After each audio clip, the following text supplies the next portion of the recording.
Welcome to the Meat and Potatoes podcast. We're here with Sam Fonoimoana. Close enough? That's my name. Yeah. All right. Very cool. Can you just pronounce it just for namesake? Fonoimoana. All right. That's pretty close. Thank you, Sam, for joining. Appreciate you taking the time. And you are the CEO of DataJoin. And there's a cool, fun story there. Let's start with that. Well, we started back in 2018 as Stoke. So I think a lot of people know us by that. We just rebranded this year. And it's been quite a journey. I was the founder and CEO of one, just myself. And then was joined by Nate Jackson, who helped me, get through those early rough years. So we've had a lot of ups and downs along the way, but we really enjoy what we do. So yeah. And what is it that the company does? Well, I always tell people that I'm not a marketer, but I'm a marketer's best friend. And so my career has been in marketing analytics. What we do at DataJoin really is it's the evolution of like what I've done my entire career. And when you look at these enterprises, these marketing teams, they're the most data intensive team, in my opinion. They generate and consume and rely upon so much data for being able to justify their budgets and optimization and personalization. They also didn't go to school and study IT and data engineering is the problem. So, they're studying the 4 Ps. They didn't know how to write Python scripts. And so I've made a career out of, working with these teams, being able to go into these different systems, grab sales data from this system, marketing data from this other system, connect it, and then just hand it over to the marketing team. And they normally give me a hug, high five. That's why I say I'm a marketer's best friend, because I'm arming them with the data that they need. DataJoin is taking that to the next level, just making it so easy for marketers to have this data in all their platforms. So okay. Yeah. So this could be marketing anything, software, cars. Most of our customers today they're B2B, B2B enterprises. So it's probably more on that side is what we're targeting. But yeah, across that, there's a lot of different industries, a lot of different products. We've got SaaS, we've got online universities, we've got healthcare, we've got financial services, kind of a wide gamut. So, okay. Yeah. So at some point there's, the marketing team trying to sell financial services, and they come up with like their thesis in the old school, some copy, some content, and then a hope and a prayer, right? And as things have evolved, they're able to track that a little bit better through various platforms, right? And your end goal is to like show that quicker, cleaner, smoother, so they actually know if their ideas and strategies work. Yeah, that's right. I mean, if you look at the marketing team, they're like split up into a bunch of little teams. You've got the ad team, people that are spending on Facebook and Google ads. You've got people who manage the website, A/B testing there. You've got the marketing ops and automation, sending out the emails. So they're all spread across using these different tools and different systems. So yeah, I mean, there's a lot of data there, and their tools do a really good job at what they do. They just have no idea of the data that's in the other system. So like someone sending out an email, they have no idea that their prospect, might have already downloaded that PDF 10 times yesterday, right? Yeah. And they're about to spam them again, and it might annoy that person. So with our micro integrations, we could easily connect all this data across all the platforms. So they pretty much have a 360 view, not in a spreadsheet or in a dashboard, but just right inside the tool that they already live and breathe in. So okay. Yeah. So I assume we've all done this in the past. We've shown interest in some service or some SaaS product, and then it's just like carpet bombing, whether it's newsletters or LinkedIn messages, and like it's clear a lot of the times that it's like, how far do you sit away from this person that you don't know, right? Right. And so those companies are obviously not using DataJoin. That's right. Yeah, that's right. I would say just, maybe at the top of the funnel where, that's you're trying to spread awareness, blasting out emails, tons of display ads. But when you're at the mid funnel and you've already raised your hand, there's no excuse like for any marketing team to be, harassing or, sending something that's not needed because you have all the data already. It's in all the systems, so you have to just connect it all. Otherwise, you're gonna know your prospects, and I think we could all relate to that, right? Oh yeah, So yeah. absolutely. So, what was your background that led you to being able to, found DataJoin and confidently sell this product?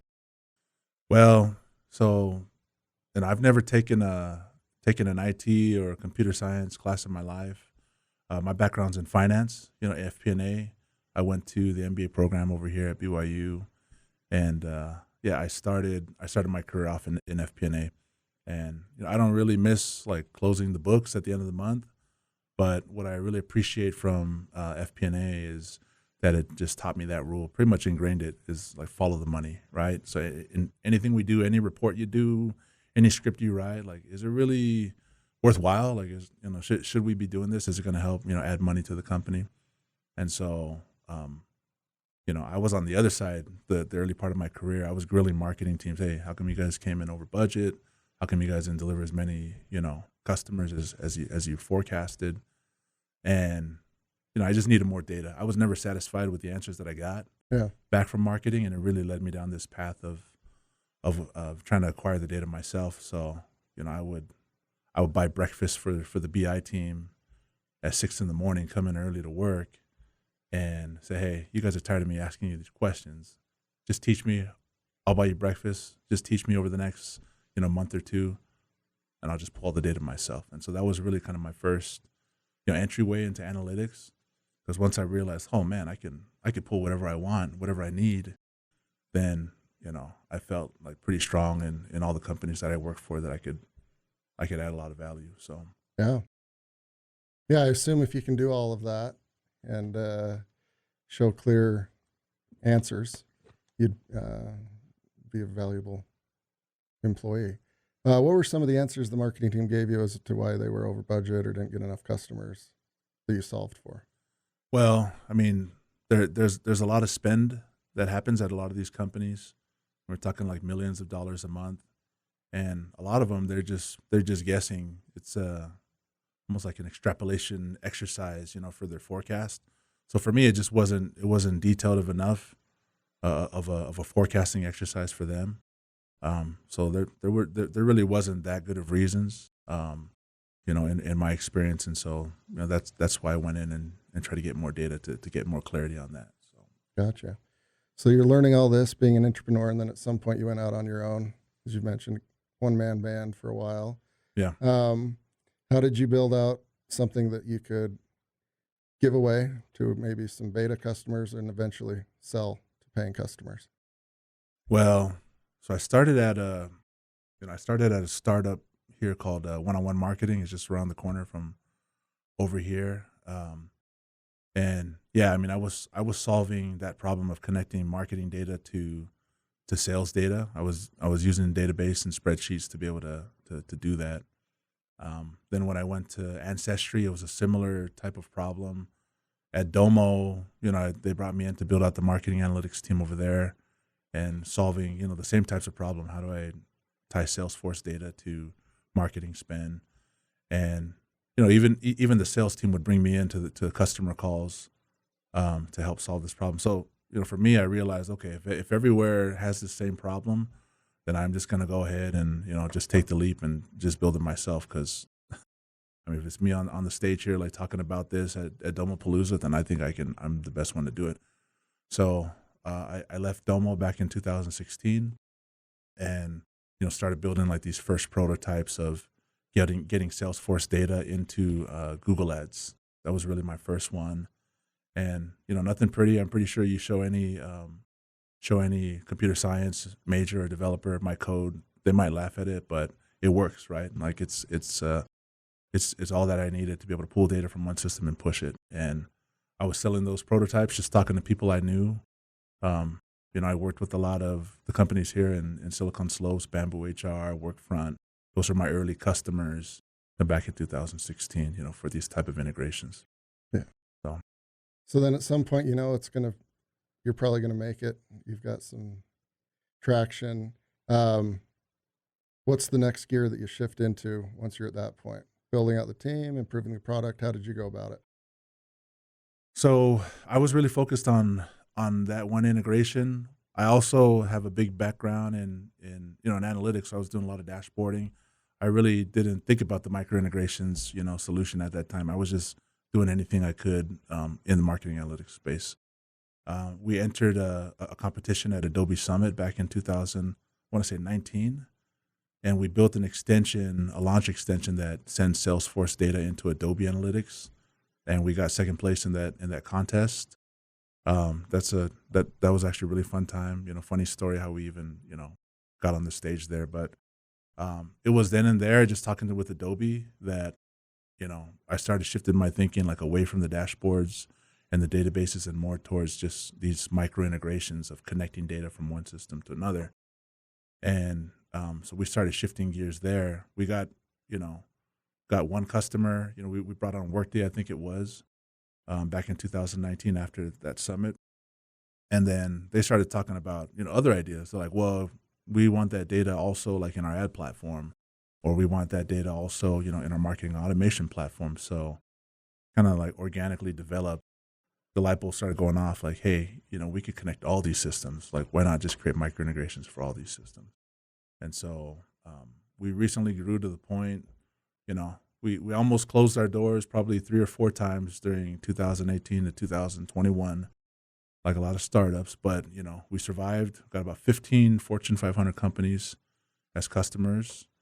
And, we just closed our seed round of funding just last week. Mitch Rencher and Sepio Capital, thank goodness for them. They backed us. I just a side note, like I feel like it's harder to build a business than to fundraise. You know what I mean? I mean, it's harder to fundraise than to build a business sometimes, because Yeah. that fundraising was a whole different story. But we got money now, and we could expand. I could bring on, some devs I already have who can build this into something that's really scalable. Yeah. That's our focus. That's great. Congratulations. And probably the first Polynesian tech founder to raise money, from what I would understand. Yeah, I mean, I know most of them because they're my family around here, or, Yeah. or we know each other. It's a small community, and I believe that's true. I'll Yeah. be the first VC-backed Polynesian founder and CEO here in tech, and happy to come out of Silicon Slopes and represent here, and also just all my people of the islands. Yeah. Yeah. That's awesome. Congrats. All right. So you mentioned it's harder to fundraise than like build a company. There's going to be a lot of entrepreneurs that'll be in your shoes at some point. High points, low points, and then a couple of areas of guidance. Well, when I left Domo, I was feeling on top of the world. I felt like I would speak at Domo Palooza. I felt I could sell anything to anybody, that had to do with data analytics, and going out on my own was really humbling. That without that big brand and resources, hey, it's just Sammy out there, Yeah. just trying to do this. And so I think just stay humble. Don't underestimate the task at hand. It was a lot tougher, than I thought. Going into pretty much every seed fund here in the state, I've gone to multiple times. I'll probably say 3+ times over a 4-year window. And even with customers, I understand that data analytics has been kind of a crowded space, so I can see why some would shy away from it. But notwithstanding, we're doing something different. We had customers, and it was still a tough task. It wasn't really till I went out of state and I was able to get a lot of interest. So we had Spencer Tall from Allegis Cyber out of California, super interested. The timing didn't work out for us, but that was really when he looked me in the eye and told me like he can have a check from me. Like I just kind of broke down in tears, because that's something I thought that I would never hear, and I just kept closing business and growing my business. But fundraising almost became something that, well, I'm just going to keep trying. Let's see what happens. But I had a lot of good coaching along the way. Brandon Cope from Midway Ventures, he helped me out. He was actually our first check in the business, and helped to kind of legitimize, right? That's how it is. Like, you have to have someone jump in first. And now when people ask, well, has anyone jumped in yet? I could finally say, oh yeah, Brandon Cope jumped in. and it's good. So it kind of helped me gain a little bit of that confidence. I took coaching from a lot of people, like some BYU professors, Tom Peterson. I was trying to talk to a lot of different people who could help me just refine the pitch. Starting this year, 2022, I felt like we were gaining momentum, and it started getting exciting again to fundraise. And then finally, I met Mitch Rencher. We hit it off, and the rest is history. He was the one who was kind of taking the chance on me. So, thank you, Mitch. Yeah, That's thank you so awesome. much. So, Yeah. So like not giving up, persistence, being very flexible. And life's kind of maddening like that, whether it's like the junior prom or like for us, it's like speakers at Summit. Who's in? And if you can just say, oh, this person's in, everything gets a lot easier after that. right. We don't evolve, I guess, from being teenagers and fear of missing out or not, or being in the wrong group at the wrong time. But congrats. Thank you. All right. So meat and potatoes part of the podcast. Building a company, fundraising, burning the candle at both ends. How do you kind of structure your day, your week? What tools do you use, whether it's like meditation or like technical tools? How do you get through the day? Yeah, I mean, this is like a work in progress. It's interesting that you asked me that question because it seems like it's changing. Like we just doubled our employee count, and so my days are getting busier and busier. Checklists are getting longer, and so I've just been reading a lot. I've been reading a lot of books on how to prioritize, on how to lead. I'm really moving from a technical leader to more of a strategic leader now. Even though we're not that big, it's still going from 1 to 2. That's easier, and then now we've got 10 people. So my day, I try to carve out the morning for meditation, just prayer, scriptures, journaling, and really try to think about the big picture. Um, and that's hard. Sometimes it's so stressful in my head. When I wake up, I actually want to play my game, because it's like, this is like a little bit of free time I have in my bed. But I try to carve out some time just for me to think. Exercise is on my calendar, but I haven't really done that well. So I'm still working on that part.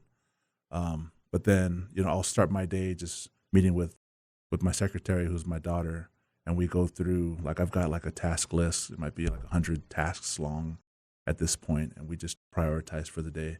Just make sure you get this done today. And that's good. That's normally a good start to my day, and then I can try to push off, things that are not in that list. And so that's what I'm trying to do. Am I perfect at it yet? No, not yet, but I think I'm getting closer every day. So Yeah, that's great. yeah. You're in it now. More employees, more problems, more benefits, all of that, right? Yep. All the upside.